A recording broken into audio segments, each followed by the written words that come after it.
Welcome to the deep dive. Today, we're really getting into magnesium glycinate. It's everywhere now. Our mission is figuring out why this specific form seems to be, well, the smart choice. Because magnesium, it's fundamental, isn't it? Like, it's needed for over 300 different things in the body. Nerves, muscles, even our DNA and energy. Just indispensable. Absolutely. And the backdrop here is pretty stark.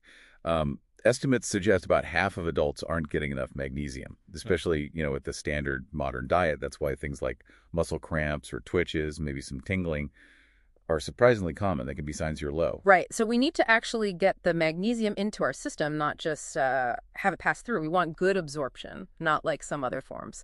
I mean, magnesium oxide can be a pretty strong laxative. Citrate, too, maybe a bit milder. Exactly. Which brings us to the glycinate form. Okay, so what's the deal with glycinate?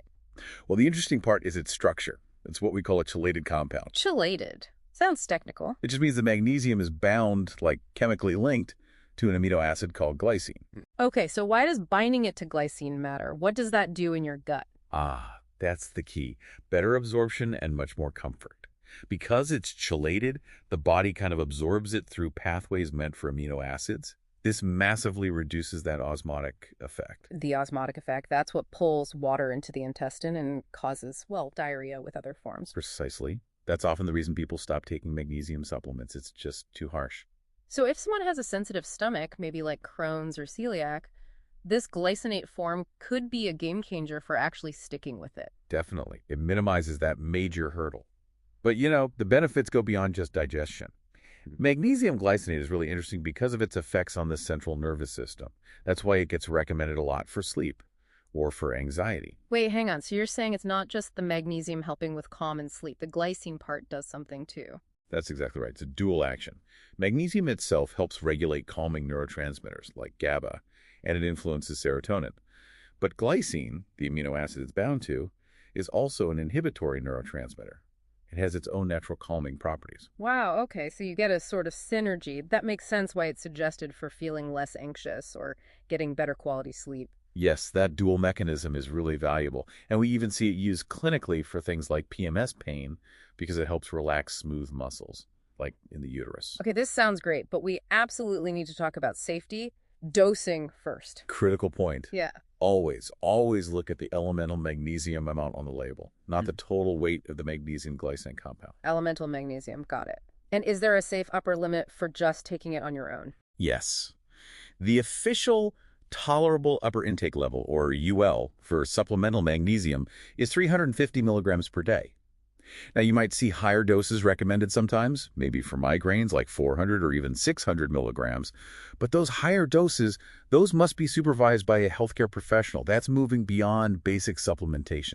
That's a really important distinction. 350 milligrams daily is the self-care ceiling. What about absolute no-goes? Any condition where you absolutely shouldn't take it? Yes, and this is the most critical warning. Anyone with kidney disease or any kind of renal impairment, for them, magnesium glycinate, or really any magnesium supplement for self-treatment, is absolutely contraindicated. It's dangerous. Why is that? Because if your kidneys aren't working properly, they can't filter out excess magnesium. It can build up to the toxic levels, a condition called hypermagnesemia, which can be life-threatening. Okay, crystal clear. Kidneys must be working well. Any major drug interactions to be aware of? One very common one is with thyroid medication, specifically levothyroxine.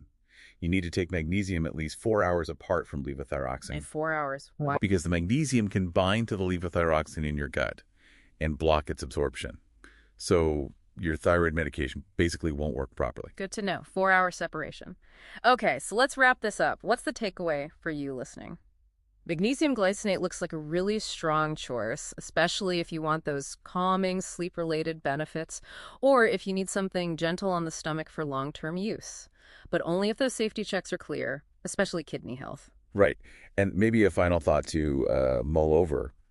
Given how common magnesium deficiency is and how much better tolerated glycinate is, perhaps the future of getting our nutrients effectively isn't just about the nutrient itself, like magnesium, but about finding the best partner molecule, like glycine, to carry it, to ensure it gets absorbed well with minimal trouble. Makes you think, doesn't it?